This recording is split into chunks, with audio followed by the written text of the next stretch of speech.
Remote voting విధానాన్ని తాము వ్యతిరేకిస్తున్నామని BRS senior నేత రాష్ట్ర ప్రణాళిక సంఘ వైస్ చైర్మన్ బోయినపల్లి వినోద్ కుమార్ తెలిపారు. రిమోట్ ఓటింగ్ విధానం పద్ధతి ఇండియాలో అవసరం లేదని అభిప్రాయపడ్డారు. అభివృద్ధి చెందిన దేశాలే రిమోట్ ఓటింగ్ విధానాన్ని పక్కన పెడుతున్నాయని అన్నారు.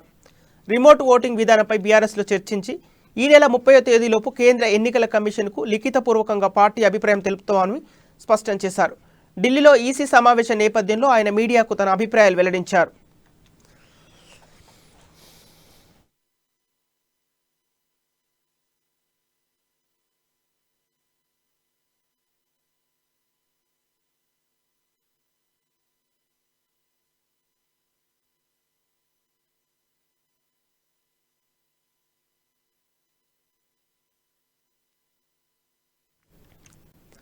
ప్రస్తుతం ఎన్నికల్లో ఉపయోగిస్తున్న ఈవీఎంలను హ్యాక్ చేస్తున్నారనే అనుమానాలు, ప్రచారాలు ప్రజల్లో బలంగా ఉన్నాయని వినోద్ కుమార్ ఆందోళన వ్యక్తం చేశారు. ఈవీఎంలపై ఉన్న అనుమానాలను ఇప్పటి వరకు ఈసీ నివృత్తి చేయలేదని, అలాంటప్పుడు రిమోట్ ఓటింగ్ యంత్రాలను ఎలా విశ్వసిస్తామని ప్రశ్నించారు. అభివృద్ధి చెందిన అమెరికా, ఇంగ్లాండ్ దేశాలే ఎలక్ట్రానిక్ ఓటింగ్ యంత్రాలను పక్కన పెట్టాయన్నారు. నిత్యం బ్యాంకు ఖాతాలను హ్యాక్ చేసిన విషయాలు బయటకు వస్తున్నాయని, అలాంటప్పుడు ఎక్కడో విదేశాల్లో ఉన్న వ్యక్తి పేరుతో వేసే ఓట్లను ఎలా నమ్మగలమని ప్రశ్నించారు.